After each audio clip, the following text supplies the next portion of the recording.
Talaga tayo sa lesson natin. So, first is that, papaliwanag ko ulit yung mga postulate or yung mga rules natin when it comes to central angles and their intercepted arc. Let's start with postulate number 1. Postulate number 1 states that the measure of the central angle of a circle is equal to the measure of its intercepted arc. Okay? So, for example, I'll give you an example here.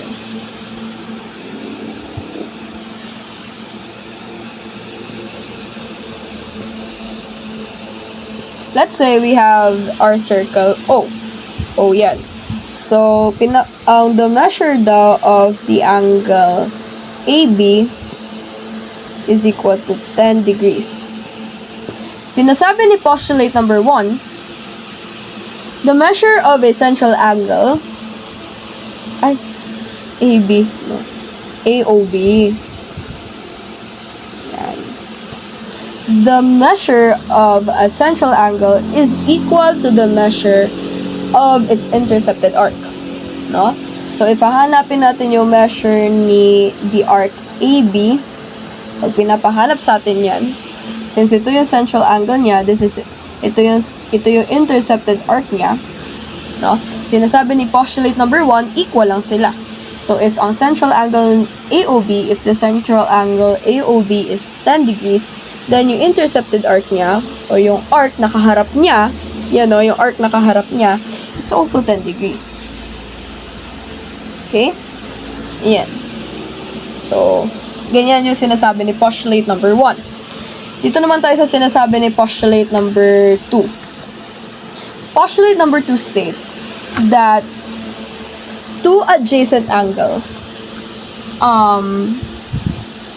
when you add two adjacent angles, their sum will be equal to the measure of a large angle. Okay? So, baka hindi nyo maintindihan. So, mag-draw ako ng illustration.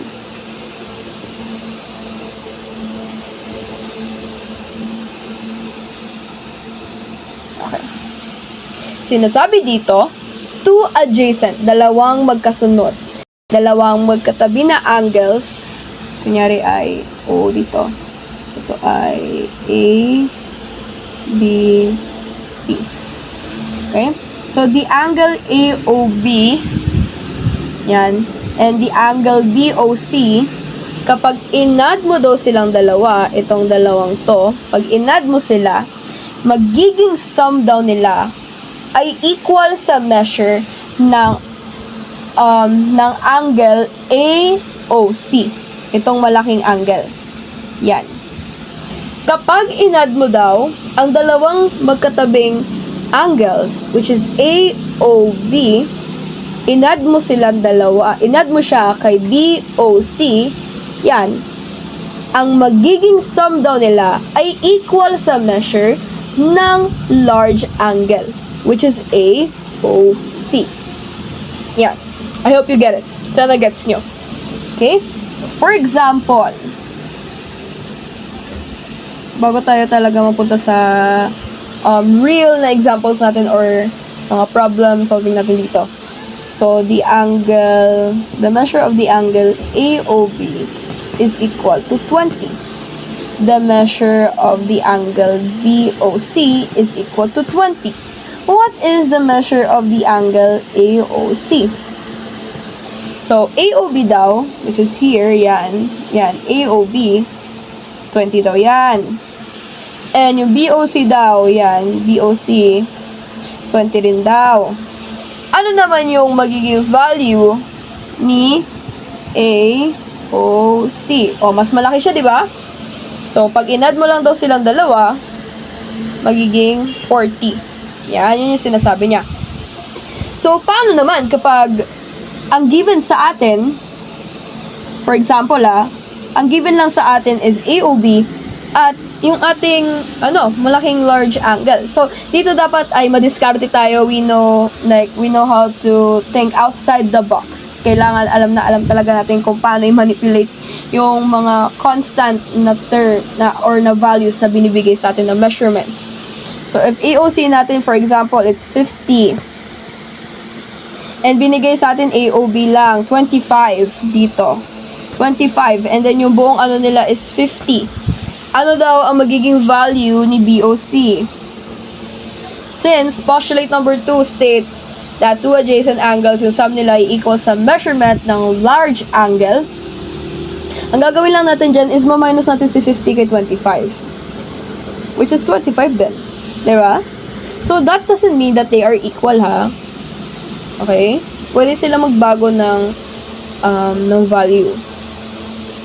No, basta two adjacent angles, wala siya sinabing equal. Sinasabi niya adjacent angles magkatabi. Okay, so yan yung dalawa nating postulate. Postulate number 1 and postulate number 2. Ito na talaga, sample na. So, may given tayo. Wait, ito.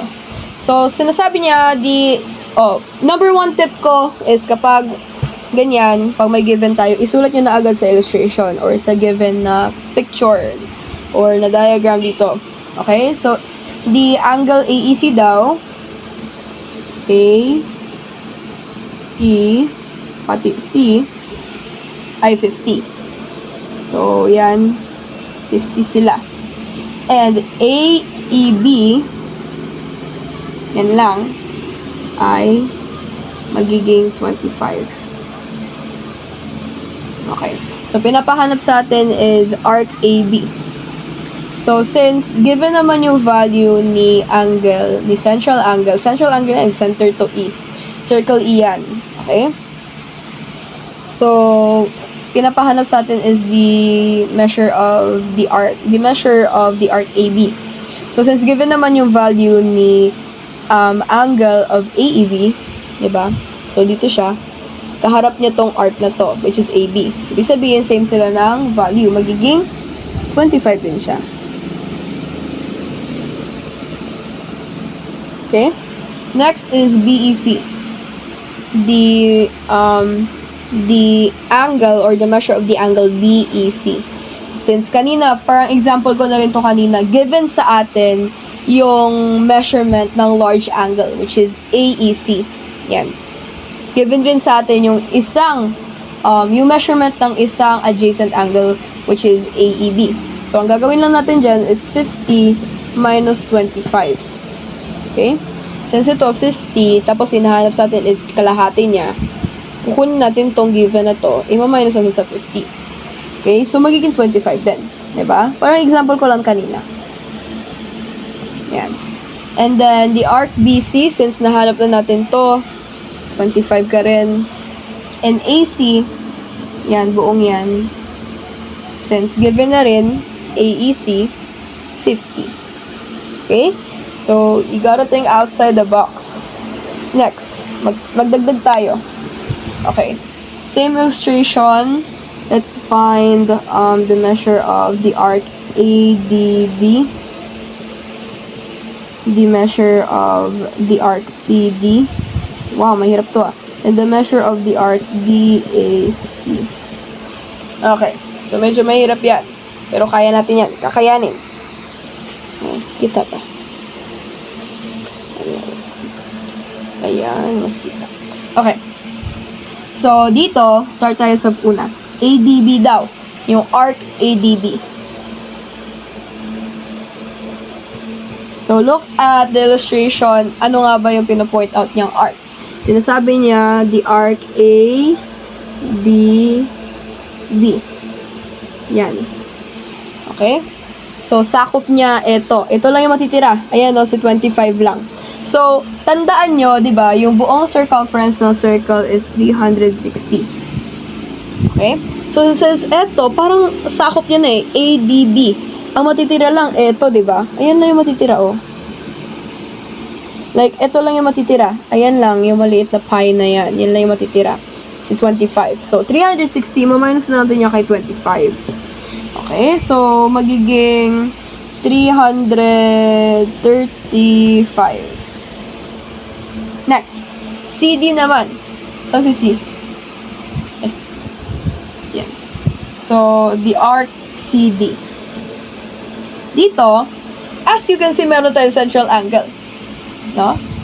And since may central angle tayo, we can say that this line is a diameter. Now, the diameter, again, it divides the circle into two equal semicircle. 180, 180. Ngayon, hinahanap or pinapahanap sa atin yung measurement ni arc CD. Ito. Ayan, no? Yan, CD. Kita nyo dito na ito, buong yan, 180. Pero, si CD, ito lang. So, 180, ima-minus mo siya sa value ni angle BEC, which is 25. So, 180 minus 25 will be equal to 155. Tama ba? Ayan, tama. Yan. Next naman is DAC. Pakita natin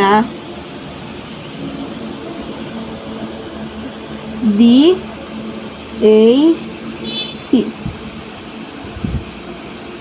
DAC. Yan.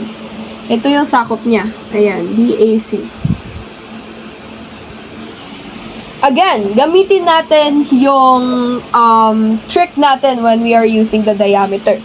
Ito, yan, 180. Diba? Ito, sa taas. Yan. Dito sa line na yan, pataas. That is 180. Ngayon, ditong DAC, dumagdag ka lang ng isa pa. Okay? So, meaning, 180 plus 25. No? 180 plus 25 is 205. Pero, pwede rin namang hirap-hirapan. Diba? Since, alam naman natin yung value ni CD, which is 155. So, ang gagawin lang natin dyan is 360 minus 155. Pwede rin. Kasi, ayan lang. 360 lahat yan. Ang pinapahanap lang is DAC. So, ito, may value to na 155, di ba? Na-measure natin, CD. So, pag minus natin yan sila, same lang. 205, it's the same. Okay? So, ganyan mo talaga dapat i-manipulate yung mga values na binibigay sa'yo.